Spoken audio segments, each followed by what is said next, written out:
bukan berarti ya guys ya, ini lebih enak gitu. Bukan berarti lu dimudahkan tuh bukan berarti akhirnya lu sembrono juga. Kalau pengalaman dari teman-teman sahabat tuh paling banyak loneliness. Mau beli kondom aja tuh malu gitu kalau kita ke minimarket. Masih terjadi seperti itu nggak sih? Gue nggak tahu sih. PrEP ini sekarang akhirnya jadi program pemerintah. Oke. Udah dari tahun 2022 sebenarnya di Jakarta terutama itu udah bisa diakses gratis di puskesmas. Oh ya, oke. Hai, welcome back to Truly Deeply Podcast with me, Denny Delian. Dan seperti biasa kita akan menghadirkan banyak banget narasumber-narasumber dari berbagai macam tema dan topik yang berbeda-beda tentunya setiap episodenya. Dan kali ini kita sudah kedatangan 2 tamu. Kalau biasanya cuma 1 ya, kali ini 2. Hai. Halo. Hai Kur, hai Alfon, apa kabar? Baik. Ini mungkin teman-teman banyak yang belum mengenalkan, mungkin bisa diperkenalkan terlebih dahulu, silakan monggo dari Kur, mungkin silakan. Oke, halo teman-teman, saya Kurnia, saya di sini mewakili dari Yayasan Anak Bangsa Marjut Harapan atau yang biasa dikenal dengan Yayasan Angsa Merah. Kita ada kliniknya juga, kita kan kebetulan ngomongin sesuai dengan topik yang Sesuai dengan topik kita hari akan ini kita ya. bicarakan hari Kita ini. ngomongin tentang HIV dan juga permasalahan lainnya. Kalau dari Alphonse apa nih? Kalau saya bagian dari Angsa Merah, tapi lebih ke program. Oh, Jadi Angsa Merah tuh punya program namanya Sahabat. Itu kependekan dari saling hibur antar kerabat. Saling Gitu. hibur antar kerabat. Ya, jadi Wow. lebih ke peer group support gitu. Jadi semacam komunitasnya gitu ya. Yes, Oh, betul. wow. Kalau kita ngomongin tentang langsung aja guys ya. Kita ngomongin tentang HIV dan penyakit menular seksual lainnya.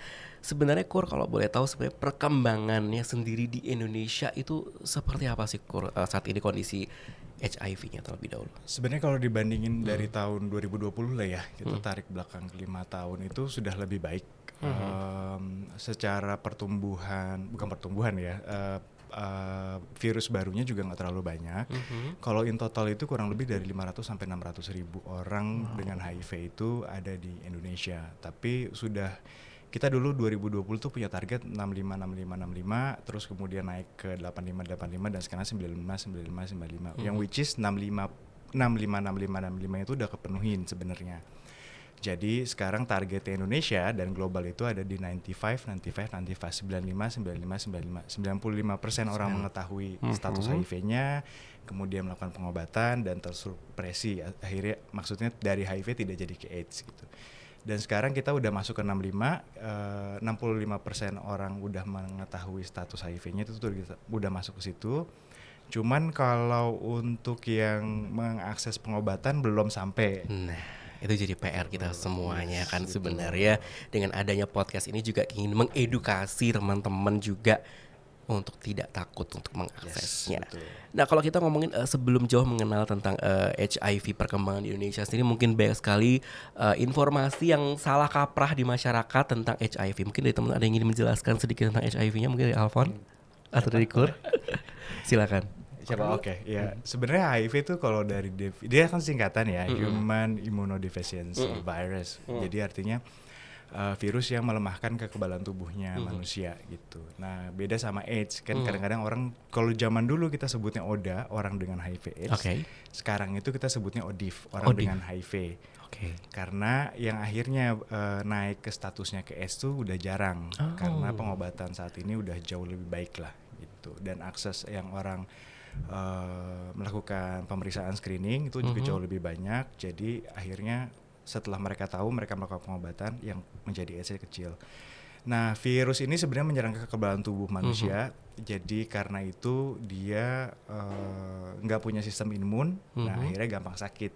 Which is ada stage selanjutnya disebut AIDS, Acquired Immunodeficiency Syndrome. Jadi kumpulan penyakit karena dia sebenarnya nggak punya sistem kekebalan tubuh. Nah, jadi sebenarnya yang diserang adalah kekebalan Yes, tubuhnya, betul. ya kan? Sebenarnya mirip-mirip kayak autoimun juga sih gitu. Cuman kalau ini karena ada virus tertentunya. Gitu. Kalau tadi Kur bilang bahwa sebenarnya sekarang kita tidak menyebutnya sebagai ODA lagi, tapi sebagai ODIV karena memang penekanan untuk AIDS-nya sudah semakin ini. Berarti sebenarnya akses untuk pengobatan itu semua sudah mulai mudah diakses sama orang dong sebenarnya. Ya, untuk di Indonesia sendiri ya, kalau kita ngomongin itu hampir satu Indonesia tuh sudah tercover, mulai dari Aceh ke Papua tuh udah, dan semua diberikan gratis oleh pemerintah. Oke. Itu aksesnya. Jadi ya pengobatan juga sudah merata secara logistik. Jadi itu salah satu peningkatan lah di Indonesia sebenarnya. I see. Kalau kita berbicara mengenai data statistik nih, di Indonesia itu kan sekian juta penduduk Indonesia. Daerah mana sih kalau boleh tahu yang memang disinyalir paling tinggi tingkat HIV-nya? Dulu itu sebenarnya Papua pertama, tapi ada pergeseran nih sekarang. Jadi kalau dulu itu Papua, Jakarta, kemudian Jawa Tengah dan Jawa Timur. Nah sekarang tuh jadi DKI Jakarta ya nomor 1. Kemudian Papua jadi nomor 3 justru. Kemudian Jawa Timur dan Papua. Justru DKI ya? Ya, ini karena, yang karena program dulu kan pertama kali memang masuk banyak itu di Papua karena banyak dukungan dari Amerika dan Australia yang masuk ke situ. Mungkin secara penekanan programnya jauh lebih cepat gitu karena lebih awal gitu kan. Nah, tapi ternyata mungkin peningkatannya lebih banyak di Jakarta yang sekarang ini. Nah, karena banyak juga pendatang juga kan Yes, yang masuk betul. ke ibu kota, makanya ini juga ditambah lagi dengan sekarang tuh apa-apa lebih mudah untuk melakukan nakal-nakalnya itu ya kan, dengan peran media sosial, dating apps segala macam, orang bisa lebih gampang memudah aksesnya, tapi orang lupa untuk mengakses kesehatannya. Iya, nggak cuma HIV doang ya. Yes, maksudnya. betul. Nggak cuma HIV doang kan sebenarnya, banyak sekali. Nah, kalau kita ngomongin tentang sahabat tadi, sejauh mana sih peran si sahabat ini untuk merangkul teman-teman? Oke, mungkin nggak cuman HIV aja kali ya. Dengan ada perubahan yang drastis lah bisa dibilang dalam hidup, itu kan seseorang pasti secara mental, secara physical itu kan pasti ada goncangan gitu kan. Jadi selain akses ke medicalnya gitu kan, pengobatan dan treatment, itu kan ada aspek lain yang harus kita perhatiin juga. Nah disitulah si sahabat masuk gitu. Jadi memang secara treatment dan pengobatan informasi bisa diberikan oleh dokter, tapi kan support yang ngobrol, ketakutan mereka, kekhawatiran mereka itu kan kadang-kadang sulit untuk disampaikan ke dokter mungkin ya, walaupun bisa, tapi mungkin ada beberapa orang kayak segan, masa gue ngobrolin sama dokter begini, do's and don'ts-nya apa. Jadi kayak selain aspek support secara medis, secara psikis itu juga yang harus simultan berjalan. Apa aja kegiatan yang dilakukan oleh teman-teman di sahabat? Sahabat itu sebenarnya awalnya kita maunya one on one gitu ya Korea. Jadi kayak misalkan ada newly diagnosed, sebutlah seperti itu ya. Terus udah kayak gitu dia pengen ngobrol, apa sih yang harus gue lakukan, apa yang boleh, apa yang enggak. Kalau gue kondisinya begini tuh kira-kira apa sih situasinya gitu. Itu kadang-kadang yang mereka ketemu sama dokter kan mungkin tidak bisa rutin gitu. Nah itu yang kita mau sediakan platformnya gitu. Jadi konseling one on one. Tapi seiring waktu justru sekarang kita ada inisiasinya jadi grup gitu. Jadi sebulan sekali kita adakan itu orang dengan topik-topik yang kita udah set up sebelumnya, dan orang-orang publik bisa join gitu. Tapi kita batasi per sesi itu di 10 orang maksimum. Itu supaya diskusinya juga lebih efektif gitu. Ini suatu program yang menurut aku sangat menarik sekali ya Alfon ya, karena banyak sekali orang-orang yang masih di tahap ketika misal sudah pertama kali terkena dengan data medis yang ada, mereka nggak tahu harus ngomong ke siapa, mereka nggak tahu harus bertanyanya tuh ke siapa, ngomongnya tuh harus kemana, harus ngapain nih gue habis ini nih, dengan tambah lagi dengan kepanikan kita dan segala macam. Jadi kayak aduh tahu jangan-jangan begini, jangan-jangan begitu, masuklah informasi-informasi yang salah, misinfo yang akhirnya jadi blunder juga gitu kan. Akhirnya mereka bisa bergabung di si sahabat ini. Gimana orang bisa mengakses sahabat ini? Apakah mereka harus ngapain dulu, daftar gimana? Sesimpel sebenarnya mantau sosial medianya Oke, Merah. silakan dipromotkan Instagramnya yang bisa di follow ya teman-teman, apa?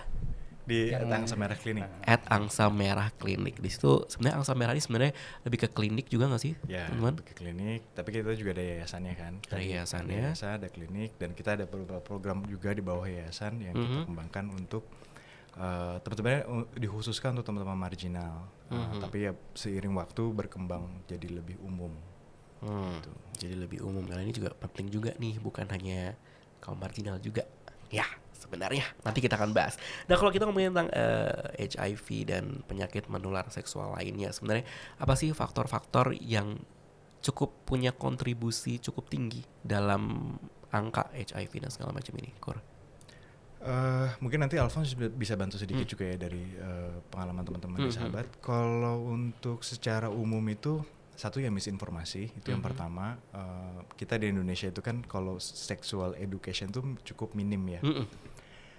Karena ada beberapa case juga yang sebenarnya sebagai contoh aja mereka melakukan hubungan seksual aja mereka nggak tahu kalau mereka melakukan hubungan seksual gitu. Oh ya? Ada beberapa contoh, ya ada beberapa contoh kasus juga yang seperti itu. Dan kalau untuk sekarang ini untuk sosial ekonomi lah terutama ya itu juga banyak berpengaruh. Misalkan untuk yang muda-muda karena mereka mau gaya hidup yang akhirnya mereka salah satu jalan tercepat adalah dengan jajakan seks misalkan. Itu juga salah satu yang akhirnya kontribusi meningkatnya HIV juga di Indonesia, terutama yang muda ya. Karena dari data sendiri yang sekarang tuh udah 14 sampai 19 tuh udah lumayan tinggi juga angkanya untuk status HIV baru. Masih sangat kecil ya. Sangat iya, anak-anak banget. Sekarang 14 sudah ada juga. Gitu. Oke. Kalau dulu kan mungkin dari usia 19 gitu sampai 35, range-nya sekarang tuh udah jadi usia 14 sampai 25 gitu. Itu range-range yang baru ya. Itu satu ya, tadi sosial media kan tadi Denny juga udah sebut soal sosial media itu juga berpengaruh ya akhirnya ke gaya hidup ya, akhirnya mendorong sesuatu yang lain gitu. Nah, itu salah satu apa ya kontribusi cukup tinggi di Indonesia ya, kalau kita ngomongin di Jakarta terutama ya, saya rasa sih di situ sih. Tapi mungkin kalau dari teman-teman sahabat sendiri mereka punya ceritanya sendiri sih masing-masing orang gitu. Gimana nih Fon? Yang ditambahin? Apa ya? Sorry agak close tadi pertanyaannya. Apa nih faktor-faktor yang berkontribusi tinggi untuk pertambahan si HIV ini? Dari teman-teman sahabat yang mungkin share. Ketidaktahuan sih paling tinggi gitu ya. Jadi yang sedihnya itu kayak kasarnya kita mau enaknya. Tapi resiko dan ininya tutup mata, terabaikan gitu, sayang banget. Jadi kayak apa ya, edukasi sih dan pengetahuan. Jadi kalau misalkan sebenarnya paling gampang gini, kalau misalkan kita mau melakukan sesuatu, at least kita tahu lah resikonya apa gitu kan. Kalau misalkan kita tahu resikonya apa, bagaimana terjadinya, itu kan kita bisa prevent. Sesimpel itu dulu aja deh gitu. Jadi yang memang kayak yang menambah dan menyuburkan ke pertumbuhannya itu karena ya ketidaktahuan dan ke ignorance gitu. Jadi yang kayaknya makanya kenapa kita geraknya ke komunitas, ke kelompok-kelompok yang beresiko itu juga supaya paling tidak edukasinya nyampe. Kalau ini barusan Alvan bilang kelompok-kelompok yang beresiko. Banyak sekali stigma di masyarakat bahwa kelompok-kelompok yang beresiko itu salah satunya dari tim teman-teman LGBT yang katanya menyumbang persentase cukup besar. Fakta atau mitos, guys? Atau sebenarnya justru sebaliknya? Sebenarnya kalau dari data sendiri paling tinggi itu ada di ibu rumah tangga. Ibu rumah tangga? Ibu rumah tangga. Ini yang tentu teman-teman harus tahu ya. Ibu rumah tangga. Ya sebenarnya dari data sendiri paling tinggi adalah di ibu rumah tangga. Cuman kalau memang karena gini dari Kemenkes sendiri itu punya klasifikasi lah gitu. Untuk kelompok berisiko itu mana aja dan memang termasuk salah satunya teman-teman LGBT. Kalau dari sisi medis atau program itu kita sebutnya LSL, laki seks dengan laki-laki. Terus ada teman-teman transgender, penggunaan jarum suntik dan tahanan napi gitu kan. Nah, karena termasuk ke situ dan data yang sering muncul LSL sering muncul di berita atau di mana ya akhirnya mungkin orang melihatnya ke situ. Tapi sebenarnya untuk data populasi umumnya sendiri itu memang paling tinggi ada di ibu rumah tangga. Gitu. Nah, biasanya kan gimana ya kalau ngomongin ibu rumah tangga juga case yang realnya itu banyaknya mereka juga nggak tahu mereka dapat dari mana gitu kan. Karena bapaknya sih kan jajan di luar. Karena ya itu kan balik lagi kan, HIV ditularkan oleh orang yang dengan HIV gitu kan. Ya, which is pasti ada pasangannya yang kalau dia nggak tahu ya salah satunya pintu masuk cuman dari suaminya sebenarnya. Sebenarnya kalau kita ngomongin tentang kesadaran masyarakat tentang penanggulangan sih sebenarnya sudah sejauh mana sih orang kita di Indonesia, terutama di Jakarta dulu deh kita ngomongin karena kita tinggal di Jakarta juga ya. Sejauh mana sih mereka aware dengan itu dan mengaksesnya itu, apakah mereka sudah mulai memahami kah atau masih dianggap tabu kah? Kalau untuk akses pemeriksaan sendiri ya, itu sebenarnya satu karena terkait sama stigma diskriminasinya juga tentang HIV, jadi orang tuh udah mau cek aja udah takut gitu. Tapi kenapa angka ibu rumah tangga itu juga akhirnya didapat tinggi? Karena sekarang program pemerintah kan mewajibkan itu. Pada saat mereka cek kehamilan di 3 bulan pertama itu kan memang diwajibkan untuk cek HIV, sifilis sama hepatitis gitu kan. Nah, akhirnya angka itu didapat. Jadi kalau kesadaran mandiri untuk mereka melakukan cek mungkin saya bilang kurang. Tapi karena ada program yang memaksakan mereka untuk diperiksa, akhirnya angka itu didapatkan. Nah, itu penting ya guys ya, bahwa ternyata kesadaran diri itu yang lebih penting sih menurut aku ya. Kalau mengenai akses informasi zaman sekarang itu semua udah buka di sosmed, di internet tuh banyak gitu. Apa sih kalau kita mau cari apa saja yang menyebabkan, bagaimana mencegahnya, lu tinggal akses free, bisa dibuka dari mana aja. Tapi baik lagi kalau lu tahu bahwa itu suatu hal yang memungkinkan lu untuk terkena ya, just simple do it gitu loh. Untuk pengecekan, dan pengecekan juga di mana-mana ada. Itu enggak sih, di mana-mana ada. Akses sendiri kalau tadi Kur bilang bahwa sekarang udah bukan dipanggilnya bukan ODA lagi tapi ODIF, karena memang penanganan untuk AIDS-nya udah mulai menurun menjadi HIV-nya tok gitu ya. Sebenarnya apa sih yang menjadi penyebab sampai akhirnya cukup menurun dan akhirnya bisa menjadi cuma di HIV-nya? Apakah memang ada program-program tertentu yang diakses masyarakat ini nih yang jadi istilahnya kayak pintu penolong utamanya? Bagaimana dengan PrEP misalkan? Sebenarnya kenapa dia akhirnya tidak yang dari HIV pindah ke AIDS itu sebenarnya karena pengobatan. Banyak orang yang akhirnya begitu tahu dia, karena ada satu program dulu tahun 2022 itu 2020 atau 2022 saya lupa. Nah itu jadi begitu dia terdiagnosa HIV langsung diberikan obat. Nah kalau misalnya kita udah dapat akses obat dan minum obat dan undetectable, maksudnya secara virologi kita udah nggak terdeteksi lagi HIV-nya, itu kita udah nggak nularin lagi. Ada istilahnya undetectable, untransmittable. Nah itu istilah yang udah WHO juga udah gaungkan lah secara global gitu. Nah tadi kalau misalkan kenapa dia akhirnya nggak jadi AIDS-nya nggak terlalu banyak, sebenarnya satu karena deteksi dininya sekarang banyak banget. Hampir di semua wilayah di Indonesia itu screening HIV udah ada di mana-mana lah gitu. Semuanya gratis, bisa diakses. Terus kalau untuk di DKI sendiri memang kita punya program PrEP. Nah itu pre-exposure prophylaxis. Jadi kalau kita belum terkena HIV dan tahu beresiko, bisa akses PrEP. Jadi nanti chance untuk kena HIV-nya jadi kecil. Kayak pencegahan aja sih gitu. Tapi ini hanya untuk HIV-nya ya? Yes, hanya untuk HIV-nya. Bukan untuk yang lain-lain. Ya, gitu. Jadi sebenarnya penggunaan kondom tuh masih juga penting. Ya, salah satu yang terpenting lah gitu, terutama untuk IMS-nya ya. Untuk IMS. Kalau ya sebenarnya itu sih karena satu deteksi dininya udah cukup banyak dan masif, akhirnya dan sekarang tes and treat istilahnya, tes positif dan langsung dapat treatment itu akhirnya mereka terus presinya lebih cepat.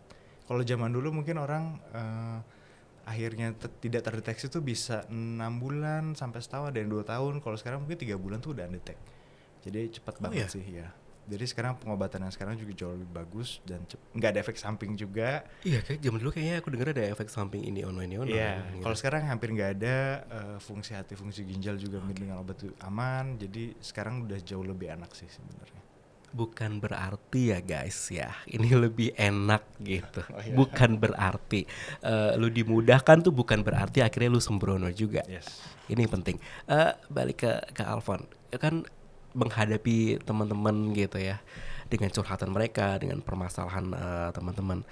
Apa sih yang paling sering ditanyakan atau apa yang case yang sering terjadi di tengah-tengah mereka sehingga mereka menyebabkan seperti itu? Paling kalau pengalaman dari teman-teman sahabat tuh paling banyak loneliness, kesepian. Jadi kayak dia pengen cerita ke siapa nggak tahu gitu. Kalaupun cerita sama let's say temannya dia yang mungkin akrab gitu ya, secara personal mungkin mereka akrab, tapi kan kadang-kadang ada ketakutan sendiri kalau ketika mereka mau cerita tentang statusnya mereka atau kayak kekhawatiran terkait dengan treatment itu kan nggak bisa sembarangan ngobrol gitu kan. Kalaupun misalkan kalau temannya bisa mendengarkan, nah yang takutnya misinformasi tadi karena sama-sama nggak ngerti nih gitu. Nah that's why si sahabat ini juga kita selain menyediakan dukungan psikis, tapi juga paling tidak informasinya udah terkurasi gitu. Yes. Itu sih yang ya, paling dengan banyak. adanya si sahabat ini sangat membantu tentunya. Kalau menurut kamu sendiri siapa sih yang memang disarankan untuk segera untuk ngecek menurut kalian sendiri? Karena banyak sekali mungkin nggak menyadari ya. Mari kita sentil kembali. Siapa aja sih menurut kalian yang buruan guys yang itu cek? Ya, Alphonse dulu. Yang paling tidak gini deh, mungkin secara umum paling tidak masyarakat juga perlu untuk sadar dulu bagaimana ini transmittednya seperti apa, itu dulu. Ketika itu sudah tahu, coba cek lagi ke diri masing-masing, perilakunya beresiko apa enggak. Kalau memang beresiko, please by all means segera cek. Gitu. Perilaku beresiko tuh banyak ya. Salah satunya bergonta-ganti pasangan yang tidak menggunakan pengaman juga, dengan jarum suntik yang bergantian. Ada lagi? Itu sih. Itu salah satunya ya, salah duanya yang memang bisa menjadi penyebab. Jadi kalau lu sudah merasa pernah seperti itu, cek gitu ya. Terus ini kalau kita ngomongin tantangan nih, kalau dibilang zaman sekarang orang masih banyak dengan stigma yang ada. Bagaimana teman-teman di Angsa Merah menghadapi stigma masyarakat, tantangan untuk menyadarkan masyarakat untuk bisa berani untuk melakukan pengecekan dan pemeriksaan? Kalau untuk tantangannya sendiri terkait sama stigma diskriminasi ya, kalau kita kan ya tadi balik lagi dengan eranya sosial media, kita melakukan edukasi lewat situ. Itu yang paling mudah dan paling cepat sebenarnya. Kemudian ya dengan kerjasama dengan beberapa komunitas, karena di Indonesia sendiri di Jakarta juga banyak banget komunitas yang bergerak di isu HIV, ya itu juga membantu untuk kita ya mengurangi stigma lah, terutama di populasi yang tertentu ya, populasi kunci. Apalagi ya tantangannya ya tadi sahabat salah satu program yang akhirnya kita inisiasi juga untuk akhirnya bisa nggak cuman hanya ODIF yang bisa ikutan, tapi kalau misalkan dia keluarganya, pasangannya atau siapa yang mau ikut silakan gitu, atau cuman sekedar mau tahu aja juga kita persilakan untuk bisa ikutan. Itu salah satu tools yang untuk kita ya eradicate stigma sih sebenarnya. Bagaimana cara apa yang harus dilakukan masyarakat untuk mengurangi stigma dan diskriminasinya terhadap ODIF? Cari tahu lah. Ya itu paling gampang ya. Paling gampang. Kan kalau nggak kenal kita tak kenal maka tak sayang, kan katanya pepatah begitu. Jadi harus dikenali terlebih dahulu. Itu kadang-kadang banyak kan, mungkin kalau zaman dulu aku pelajari misalkan menggunakan alat makan yang sama, kata itu bisa menularkan, ternyata kan sebenarnya tidak. Jadi makanya penting banget untuk kita mengedukasi, kasih makan ke pikiran kita tentang ODIF dan tentang dengan IMS itu ya gitu. Jadi jangan sampai jadi misinformasi sehingga akhirnya terbentuk stigma yang akhirnya nggak kelar-kelar. Semakin contoh gini deh, orang zaman sekarang nggak tahu ya zaman sekarang apa udah masih terjadi atau enggak, mau beli kondom aja tuh malu gitu kalau kita ke minimarket. Masih terjadi seperti itu nggak sih? Gue nggak tahu sih. Harusnya masih sih. Iya sih. Kadang orang bingung. Iya sekarang untungnya sekarang sudah ada yang namanya e-commerce gitu ya. Orang tinggal pesen sampai ke rumah gitu kan. Tapi zaman sekarang aja orang yang tidak masih belum mengenal dengan e-commerce, pengen langsung dipakai hari itu juga beli untuk ke minimarket aja kadang-kadang masih suka malu. Takut kalau ternyata itu di stigma, ih ngapain loh gitu kan. Itu yang sebenarnya harusnya jangan terjadi guys. Maksudnya kayak kondom itu kan salah satu tools utama kan sebenarnya daripada dengan PrEP dan lain sebagainya, itu salah tools utama gitu kan. Kur, gimana tanggapannya Kur? Kenapa? Yang mana? Dengan orang tuh kayak masih malu untuk beli Ya, sebenarnya- kondom, meriksakan ya. segala macam. Sebenarnya itu kan balik lagi ke normanya dan sosial kita ya, dan agama kan kita di Indonesia cukup lumayan kuat gitu. Yang kalau menurut saya secara pribadi itu sebenarnya salah satu tools yang bisa dipakai pendekatan yang jauh lebih baik gitu. Karena it's proven juga gitu, kayak misalkan contoh di Papua penyebaran kondom di sana itu kita melewat pemuka agama gitu, gereja-gereja itu jauh lebih efektif. Dan sebenarnya kalau misalkan kita mau masuk sexual education juga, kalau kita mau masuk lewat pendekatan agama Islam misalkan, itu akan jauh lebih mudah gitu. Pengetahuannya nggak hanya tok di sisi medisnya aja. Kenapa kalian belum boleh melakukan hubungan seksual sebelum menikah gitu kan, ada faktor resiko gini-gini dari medis. Tapi kan sebenarnya dari sisi agama kita bisa kombinasikan juga. Jadi harusnya itu bisa jadi salah satu tools yang baik. Cuman memang kalau kita udah ngomongin sesuatu yang tanda kutip dosa gitu, itu udah langsung nggak mau duluan gitu. Sebenarnya kan kalau kita diskusiin jauh lebih dalam, itu bisa jadi salah satu tools yang sangat sangat baik sih buat saya sih. Itu jadi salah satu tools yang cukup membantu lah ya Yes. kalian sebagai konselor juga. Ini mungkin teman-teman banyak yang belum mengetahui tentang tadi kita sempat bahas sedikit tentang PrEP ya. Bagi teman-teman yang merasa memiliki kegiatan yang cukup beresiko dan mereka membutuhkan akses untuk PrEP, bagaimana mereka bisa mengakses itu? Nah, PrEP ini sekarang akhirnya jadi program pemerintah. Oke. Udah dari tahun 2022 sebenarnya di Jakarta terutama itu udah bisa diakses gratis di puskesmas. Oh ya, oke. Gitu. Untuk klinik swasta ada di beberapa lokasi, yang sama salah satunya ada juga beberapa titik di Jakarta. Cuman yang akhirnya masuk ke program nasional saat ini sampai 2026 itu kemungkinan akan baru sampai Jawa aja.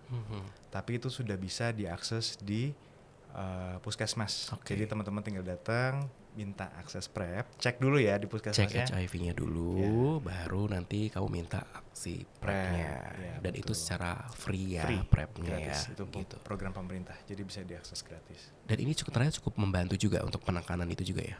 Yes, karena banyak, ya itu kan tadi penggunaan kondom di Indonesia itu juga nggak terlalu besar. Jadi ya akhirnya program PrEP diharapkan bisa untuk menekan itu peningkatan angka HIV-nya. I see. Kalau dari Alfon sendiri, teman-teman dari yang masuk di sahabat sendiri, ada nggak sih curhatan-curhatan kayak merasa bahwa tadi kan Alfon bilang sempat loneliness gitu kan, ini jadi pintu masuk itu. Ada lagi nggak masalah-masalah yang akhirnya timbul dari setelah mereka mengidap dengan HIV-nya, dengan IMS-nya? Ada permasalahan-permasalahan yang timbul dengan mereka hadapi? Dan apa yang harusnya mereka lakukan sih sebenarnya? Ini jadi penting juga nih, siapa tahu mereka lagi nonton juga. Pikiran yang pertama terbentuk itu kalau ini akhir segalanya. Gitu. Jadi kayak ketika misalkan terdiagnosa udah selesai hidupnya.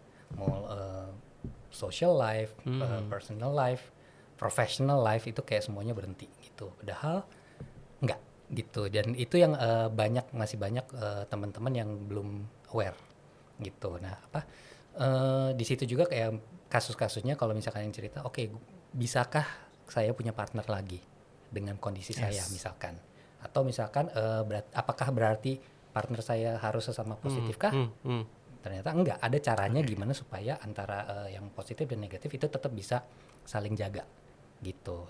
Atau misalkan karena banyak adalah beberapa gitu ya yang join di programnya sahabat, di sesi-sesi kita itu sebenarnya dia negatif, dia bukan pengidap, dia statusnya negatif lah di HIV-nya gitu, tapi partnernya positif. Jadi dia pengen tahu, oke, dengan situasi seperti ini kita harus gimana nih ngadepinnya gitu. Jadi itu tadi dengan ketidaktahuan itu jadi banyak pikiran-pikiran yang sebenarnya nggak perlu ada, stres-stres yang nggak perlu ada gitu. Nah dengan adanya si activity yang bulanan ini di sahabat itu kita bahas semua gitu. Jadi siapapun boleh datang dengan pertanyaan apapun, itu tidak ada yang terlalu kecil atau terlalu berat untuk kita bahas di sana.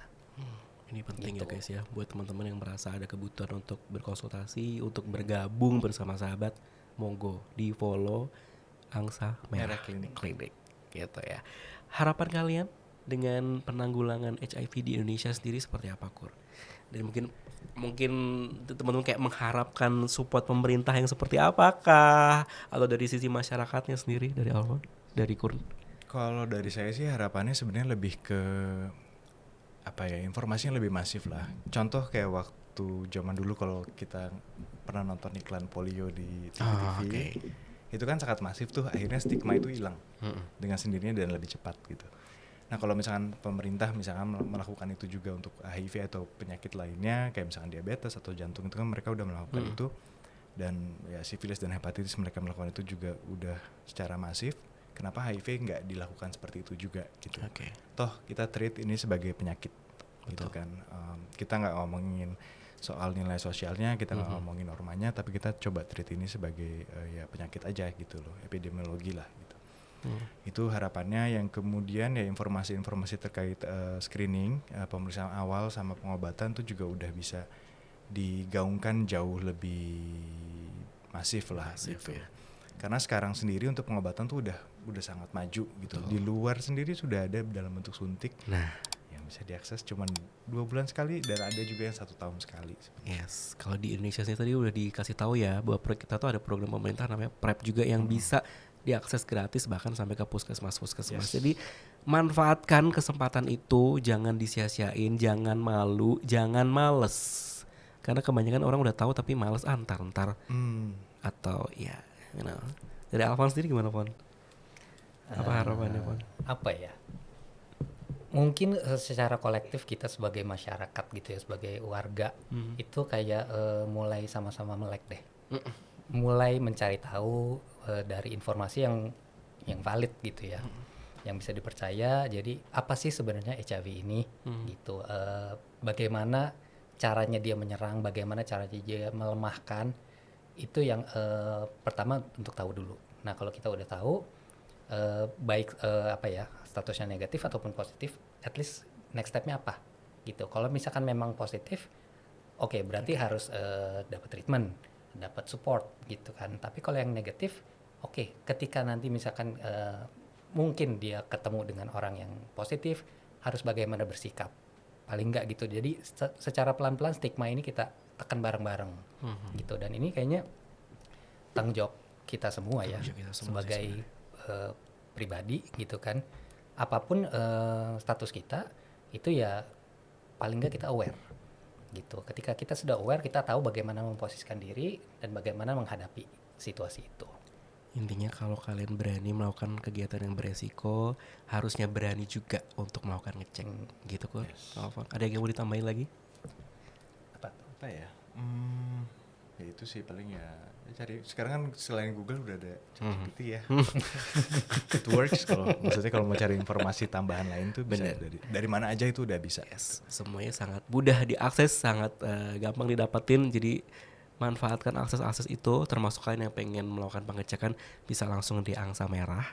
Kalau kalian sudah dan kalian merasa butuh tempat untuk berbagi, boleh juga gabung di Sahabat. Gitu. Thank you Alfon, thank you Kurnia sudah bergabung di sini. Semoga tadi bisa bermanfaat buat teman-teman semuanya. Thank you guys.